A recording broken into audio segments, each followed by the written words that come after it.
Vous regardez, tout le monde veut savoir, alors que les propos de François Bayrou sur le sentiment de submersion migratoire agissent comme une bombe à fragmentation, gêne de la présidente de l'Assemblée nationale. Et désormais, les socialistes qui suspendent leurs négociations sur le budget, une phrase qui se transforme en crise politique. Et cette question, le Premier ministre a-t-il dérapé, voire créé les conditions de la censure? On en parle avec nos invités. Bonsoir Natacha Polony. Bonsoir. Merci d'être avec nous ce soir, journaliste et essayiste. Bonsoir Ludovic Vigogne. Bonsoir Benjamin. Merci d'être avec nous, journaliste politique à la Tribune dimanche. Bonsoir Arthur Delaporte. Bonsoir. Député du Calvados et porte-parole du Parti socialiste. Vous nous direz dans un instant si ces propos vont conduire les socialistes à voter la censure. Bonsoir Guillaume Tabar. Bonsoir Benjamin. Éditorialiste politique au Figaro. Et je salue à distance Patrick Stefanini, représentant spécial du ministre de l'Intérieur et spécialiste des questions migratoires. Pour planter le décor, madame, messieurs, je voudrais qu'on écoute ce qui s'est joué, ce qui s'est passé cet après-midi à l'Assemblée à l'occasion des questions au gouvernement. Cet échange, questions-réponses entre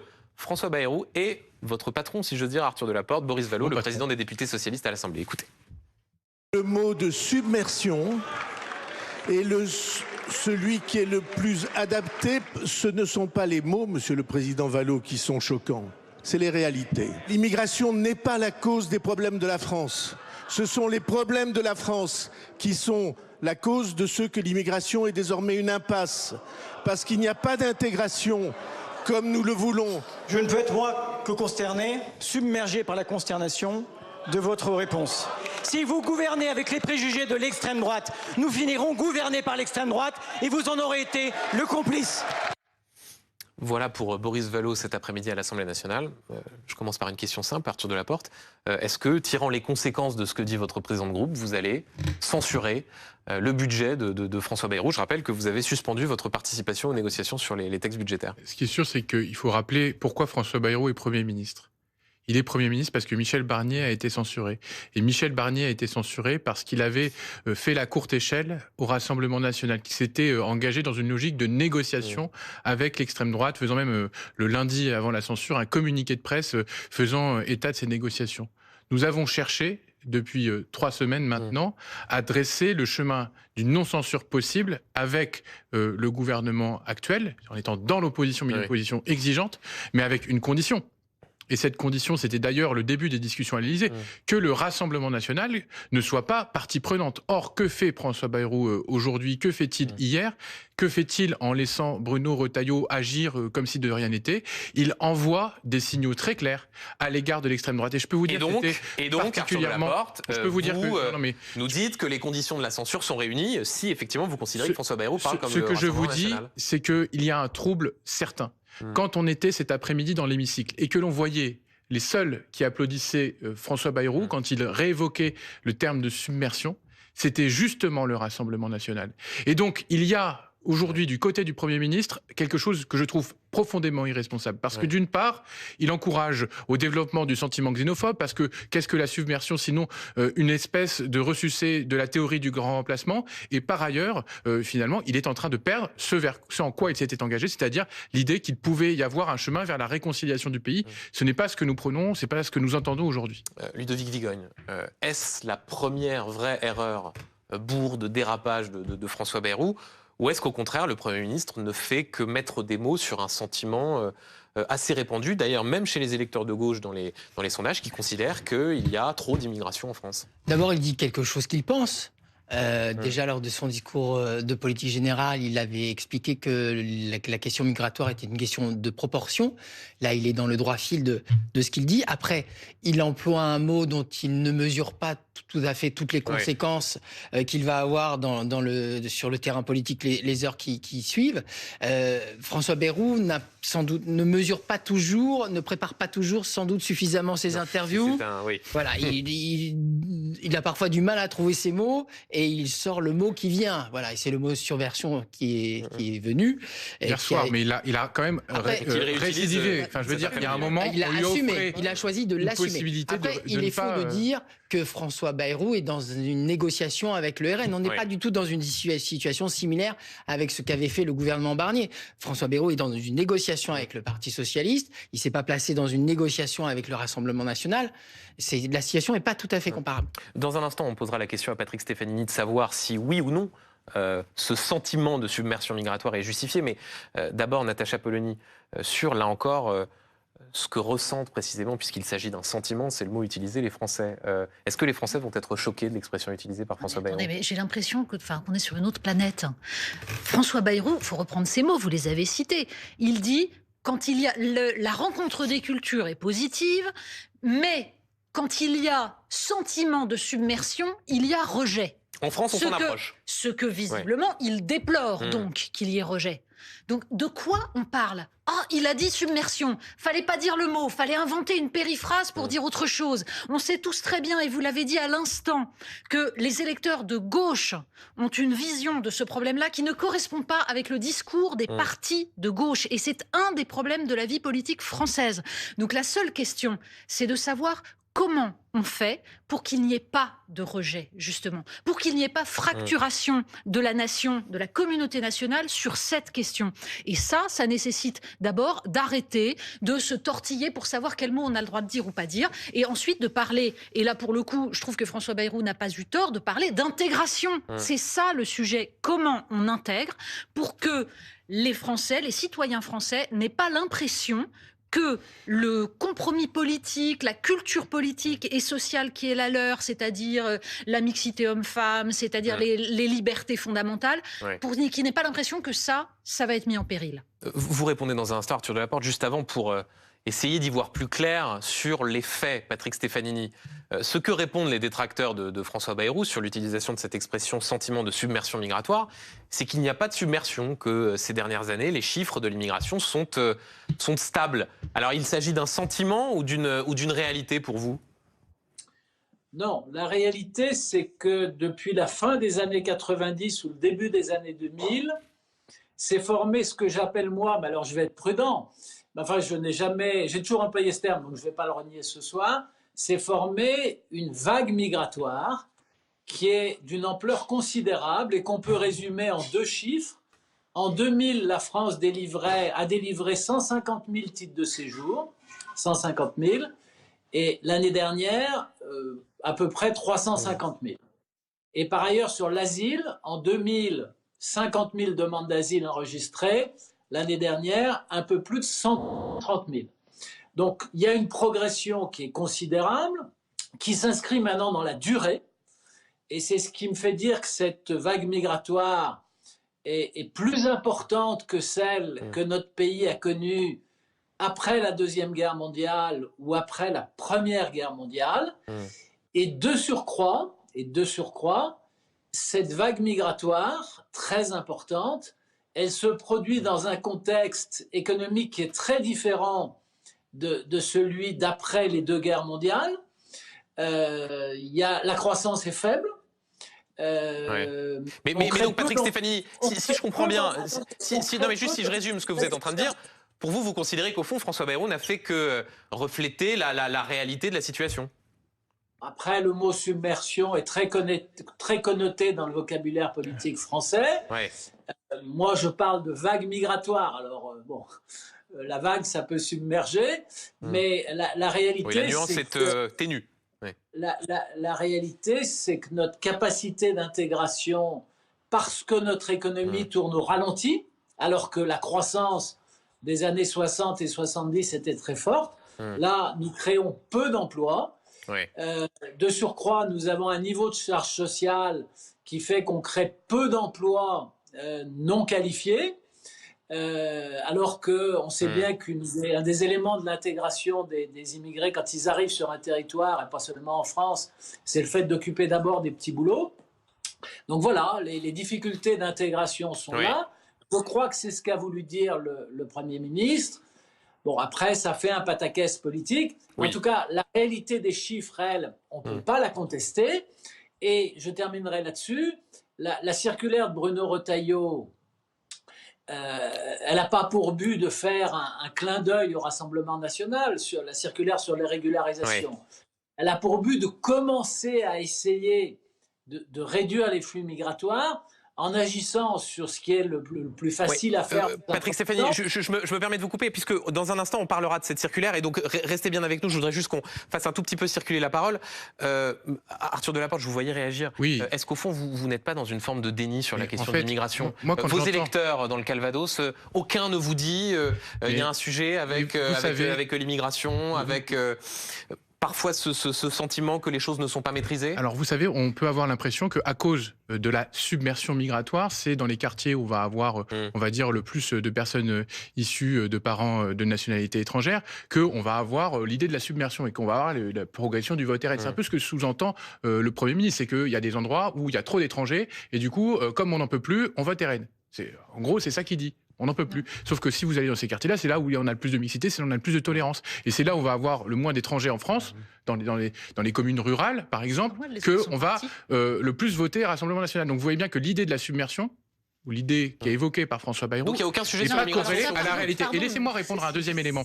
Parce que quand M. Stefanini, je vais quand même finir de répondre. Oui, allez-y. Quand M. Stefanini dit on a une vague depuis les années 90, etc., on est passé en gros de 150 000 visas à 300 000, enfin, M. Stefanini, je l'ai connu quand même un peu plus rigoureux. Moi, j'ai lu le rapport Evin Stefanini. Celui, justement, qui tord le cou aux idées reçues qui sont véhiculées par Bruno Retailleau, qui dit qu'il faut remettre en cause l'aide médicale d'État. Eh bien, finalement, ce rapport dit, qu'il n'y a pas d'effet d'aubaine de l'aide médicale d'État. Et si on revient sur la question de l'augmentation des flux migratoires, c'est d'abord dû au visa pour titre de séjour pour les étrangers. D'accord ? Donc ça, c'est ce qui a beaucoup augmenté depuis les années 2000. Il y a beaucoup plus d'étrangers. Il y a plus de 100 000 titres de séjour supplémentaires pour les étrangers, pour le tourisme. Donc il faut arrêter de dire qu'on a une submersion migratoire, surtout si on met ça en rapport à la proportion de ces visas, de ces flux, par rapport à la population totale qui est de plus de 60 millions d'habitants. Natacha, donc aujourd'hui, il n'y a pas de grande vague migratoire ou de grande submersion migratoire. Et quand on dit vague, il y a aussi l'idée de l'étouffement. Et moi, je ne vois pas, là où il y a plus d'étrangers qu'ailleurs, l'idée qu'on est étouffé par ces étrangers, qu'on est en train de boire la tasse. Ce n'est pas vrai. Natacha Polony, je vous donne la parole dans un instant, et Patrick Stefanini, qui écoute attentivement ce qui est dit, pourra répondre, puisqu'il s'agit notamment de son rapport sur l'aide médicale d'État. Mais Guillaume Tabar, je reviens à l'aspect politique, puisqu'il y a les propos de François Bayrou qui créent du trouble au sein même de son espace politique, avec ce qu'a dit Yael Braun-Pivet, qui s'est dit gêné par l'expression. Et puis il y a une conséquence. Est-ce que hier soir, au fond, s'est joué la censure du gouvernement Bayrou sur le budget, puisque désormais les socialistes considèrent que François Bayrou parle comme le RN? Ou est-ce que c'est du théâtre? En tout cas, il faut comprendre pourquoi les socialistes en partie, notamment les socialistes notamment, se servent de cet épisode, j'allais dire comme prétexte pour faire monter la tension autour du vote du budget. Tous les acteurs de cette polémique aujourd'hui, de François Bayrou à Boris Vallaud, en passant par tous, même Yael Braun-Pivet, ont un minimum de connaissance de l'histoire politique. Il n'y a pas si longtemps, lorsqu'il y avait un débat entre la gauche et la droite sur la question de sécurité, et que Lionel Jospin, par exemple, parlait du sentiment d'insécurité, la droite répondait « Parler de sentiment de sécurité, c'est nier la réalité ». Que fait François Bayrou? Il parle de sentiment de submersion migratoire. Donc, à la limite, ceux qui pourraient reprocher au Premier ministre ces mots seraient plutôt de l'autre côté en disant, vous voyez, vous niez la réalité puisque vous parlez d'un sentiment. Ça, c'est le premier point. Ensuite, le second point, c'est si le souci premier des socialistes était effectivement de faire baisser le vote pour le Rassemblement national, comme il le répète fréquemment. Ils se demanderaient pourquoi les gens votent RN. Or, il y a deux grandes causes du vote RN. La première, c'est le pouvoir d'achat. La seconde, c'est l'immigration, avec ce sentiment d'être victime d'une submersion.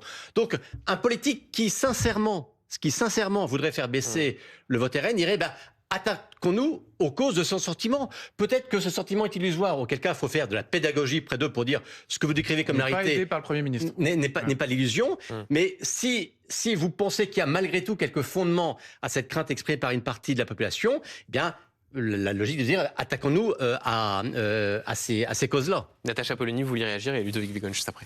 Oui, parce que l'argument qui consiste à dire c'est ailleurs que dans les endroits où il y a des immigrés qu'on vote RN est totalement fallacieux, dans la mesure où justement les populations ont bougé et nous avons créé par les ghettos urbains des trappes à pauvreté qui attirent justement tous les nouveaux arrivants et qui les parque dans les mêmes endroits, ce qui fait fuir le reste de la population. Et ça, c'est une question qui ne permet pas l'intégration, qui ne permet pas qu'on sorte justement de cette forme d'enfermement. Donc je pense que c'est un problème qu'on a vraiment tort de nier. Deuxième chose, la question de savoir comment on traite l'immigration, elle se pose partout en Europe. C'est-à-dire que toutes les gauches européennes sont en train de bouger, sont en train de comprendre qu'il y a là un sujet, et qui est un sujet fondamental. C'est la question de savoir comment on perpétue une société dans ses équilibres en accueillant malgré tout, mais en accueillant correctement. Donc c'est un vrai sujet politique, ça mérite mieux que des postures. Or là, pardon,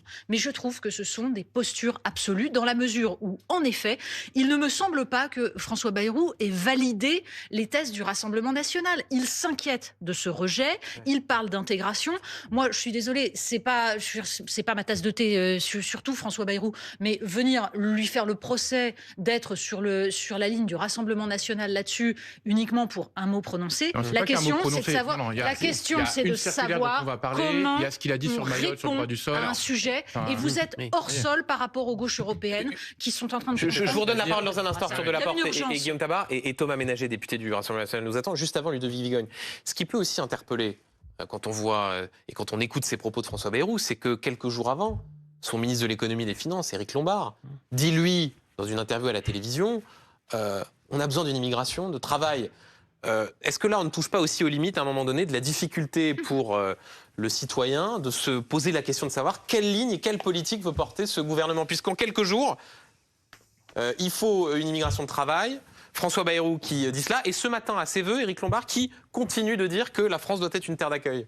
C'est sûr que c'est pas forcément très lisible, mais c'est ce qu'a choisi François Bayrou. Il a choisi d'avoir un gouvernement de rassemblement avec des représentants de l'aile gauche, des représentants de l'aile droite, et il essaye de faire vivre le collectif en laissant chacun s'exprimer.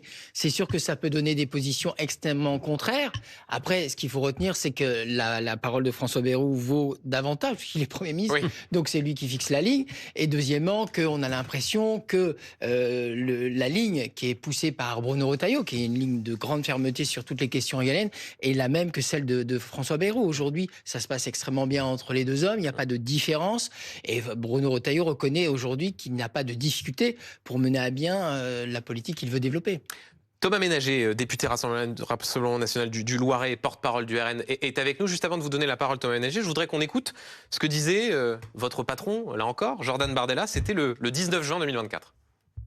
Je pense que le péril de l'extrême gauche aujourd'hui est aux portes du pouvoir et qu'il y a évidemment derrière l'idéologie de cette alliance, le danger d'une submersion migratoire du pays. Vous dites bravo à François Bayrou ? Enfin, peut-être, M. Bayrou ouvre les yeux. Alors, il l'ouvre pas totalement, puisqu'on voit bien qu'il y a quand même une volonté de minimiser, de parler d'un sentiment. Mais je pense que le premier parti de France, qu'est le Rassemblement national, le premier groupe politique, qu'est le Rassemblement national, infuse ses idées et des réalités, des faits que les Français voient sur le terrain. 73% des Français considèrent qu'il y a trop d'immigrés en France, qu'il y a trop d'immigration, qu'on ne peut plus accepter plus d'étrangers sur notre sol. Et donc, on va dire tant mieux si le Premier ministre ouvre les yeux. Mais maintenant, on attend plus qu'un constat. C'est pas un éditorialiste. Il est, à la différence de ceux qui sont sur votre plateau, pas là pour faire des constats, mais bien pour proposer des actions. Donc, quid de l'AME, de l'aide médicale d'État au moment du budget dans les prochains jours et de la commission mixte paritaire. Quid du droit du sol, que ce soit à Mayotte ou en Hexagone. Quid d'une nouvelle loi immigration. C'est ça ce que l'on attend et c'est ce que les Français, eux, attendent aussi. Thomas Ménager, si vous délivrez un semi-satisfecit à François Bayrou, j'en déduis que vous ne voterez pas la censure la semaine prochaine. Non, mais dans tous les cas, c'est pas parce que M. Bayrou ouvre les yeux sur la situation migratoire du pays que si le budget était mauvais au moment de sa sortie de commission mixte paritaire, on s'interdirait de censurer. Nous, on ne veut pas censurer pour se faire plaisir, mais si le budget est mauvais pour les Français, c'est pas parce que M. Bayrou a enfin pris acte de la réalité dans un certain nombre de secteurs de notre pays et des chiffres de la réalité, tant du poids de l'immigration sur le système social, sur l'hôpital, sur le logement, sur la sécurité, sur l'identité, que cela devrait nous empêcher de le censurer s'il veut attaquer la question du pouvoir d'achat, parce que les Français attendent qu'on les défende. Merci Thomas Ménager, et on aura l'occasion de reparler des conditions de ce vote sur le budget. Guillaume Tabar, pardon, mais j'ai l'esprit un peu circulaire. concrètement, est-ce que le gouvernement va tomber la semaine prochaine à cause de ça? Ou est-ce qu'il y a une sorte de théâtre où, au fond, les socialistes, Arthur Delaporte s'énerve, dit que c'est terrible, que c'est une sorte de péril quasiment... je n'utiliserai pas un mot, mais qu'en tout cas c'est un immense péril, et qu'à la fin, simplement, François Bayrou sera obligé de payer un peu plus cher le fait que les socialistes ne votent pas la censure. Oh, à l'arrivée, ce sera ça. Ah, voilà. Bon. Bien évidemment. On le voit depuis les socialistes ont fait un pas réel en disant, bon, on accepte de discuter avec le gouvernement des conditions d'une non-censure sur le budget. Vous parliez de la lettre que Michel Barnier avait fait à l'intention du RN. François Bayrou a fait exactement la même chose à l'intention du PS en disant, voilà, vous nous demandez ça et ça, sauf que la lettre de François Bayrou était infiniment plus longue que celle du Michel Barnier, parce que les exigences étaient plus nombreuses. Et François Bayrou, en gros, vous a dit oui sur quasiment tout. Bon. Ensuite, pour le PS, il faut assumer par rapport à ses partenaires du reste de la gauche. C'est-à-dire que LFI d'une part... Guillaume, je vous montre le tweet de Jean-Luc Mélenchon qui oui. dit « Fin de la gesticulation du PS, la gauche qui négocie, les rencontres secrètes avec François Bayrou sont annulées publiquement. Quelle comédie sans boussole et sans capitaine, le vaisseau fantôme navigue Mais à justement, vue. Jean-Luc Mélenchon se moque des socialistes. Bon, il se moque d'autant plus que les mêmes socialistes ont appelé à voter pour le candidat LFI dans l'Isère contre les candidats macronistes. Le candidat Nouveau Front Populaire, je vous mets... LFI non, mais il était Nouveau Front Populaire. LFI C'est-à-dire que c'était une circonscription Nouveau Front Populaire. Oui, mais qui est réservé à la France Bien Insoumise. sûr, mais Jeff Loufoque, défenseur des droits des enfants, enfin, excusez-moi, mais oui, ça aurait fait un excellent député. Donc LFI. Bon, de même que à Villeneuve-Saint-Georges, nous retirons. Il n'y a pas de fusion, vous retirez et vous souhaitez la victoire, j'imagine, de Louis Boyard. Bien sûr, Voilà. vous savez Donc, ce qui s'est passé à Villeneuve-Saint-Georges, on avait un maire qui faisait des saluts nazis. Donc, bon, d'un côté, il y a la mise en scène d'une autonomie. Entre le salut nazi et la gauche, moi je préfère toujours la gauche. Voilà. À Villeneuve-Saint-Georges, bien sûr. C'est ce qui s'est passé. Hein. Donc voilà, moi je. Oui, alors, on va peut-être pas ouvrir le débat sur Villeneuve-Saint-Georges, parce que là on s'éloigne un tout petit peu. En tout cas. Donc le PS a quand même besoin de donner des gages au reste de la gauche. Ici, on reste bien dans le camp de la gauche. On le voit sur le plan électoral. Sur le budget, si dès maintenant le PS dit. Bien sûr, on va voter le budget. Enfin, non, vous allez voter contre le budget. Mais nous ne voterons pas la censure consécutive à un éventuel 49 sur le budget. Le reste de la gauche va dire, c'est quoi? Donc, le PS a besoin jusqu'à la CMP et peut-être même jusqu'au vote paritaire, au moment où les députés et les sénateurs doivent s'accorder sur le texte. Et ensuite, peut-être lors du vote final à l'Assemblée nationale, de faire monter les enchères. Il n'y aurait pas eu la polémique sur l'immigration, il y aurait eu dans le courant de la semaine une autre polémique qui aurait permis de faire monter le ton entre le PS et le gouvernement. Est-ce que c'est du théâtre, Arthur Delaporte ? Je pense qu'il aurait été très simple pour François Bayrou cet après-midi de dire écoutez, oui, je suis désolé, c'est pas les mots que je voulais employer, et par ailleurs, pour moi, l'immigration n'est pas un sujet. Vous savez, on a tendance à dire oui, les Français veulent, etc. Bon, moi, je me suis plongé dans les cahiers de doléances. On peut se dire, personne va me dire le contraire, c'est pas les Français veulent, si. C'est ce que les Français sont allés dire. Combien, sur les 298 cahiers, enfin, lettres que j'ai dépouillées dans ma circonscription, parlaient de l'immigration et de la restriction du migratoire? 6. 6 sur 298. Et là, on va me dire que c'est le problème de la France. Non, le problème, mais donc, est-ce qu'à titre personnel, vous souhaitez voter la censure ? C'était les salaires, c'était tout ça. Est-ce qu'à titre personnel, vous souhaitez voter la censure ? Moi, je vais vous dire, ce qui me préoccupe, c'est deux choses. Un, c'est la question de comment est-ce qu'on arrive à améliorer ou pas le quotidien. Et donc, on jugera ce budget sur sa capacité ou non à améliorer le quotidien des Françaises et des Français. Et ça, c'est les négociations que nous avions avec le gouvernement. Et deuxièmement, c'est la question de la République. Parce que si, aujourd'hui, François Bayrou est là, c'est parce qu'il est le garant, le dernier rempart. Finalement, il a été élu pour ça face à Jordan Bardella qui menaçait de devenir Premier ministre. Et donc, oui, moi j'ai des exigences républicaines vis-à-vis de ce gouvernement. Un dernier mot avec vous, Patrick Stefanini, puisque vous écoutez sagement et attentivement ces débats. Vous constatez comme expert des questions migratoires qu'elles sont toujours aussi peu dépassionnées. La politique du gouvernement, elle vous satisfait ? Vous allez me dire que oui, puisque vous êtes le représentant spécial de Bruno Retailleau. De ce point de vue-là, ce serait embêtant que vous nous disiez l'inverse.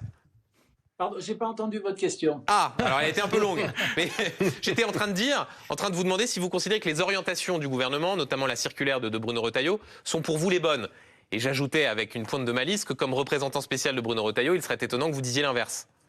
Oui, alors j'en profite d'ailleurs pour répondre à M. Delaporte. Le rapport que nous avons rédigé avec Claude Évin, c'est un rapport qui portait sur l'AME.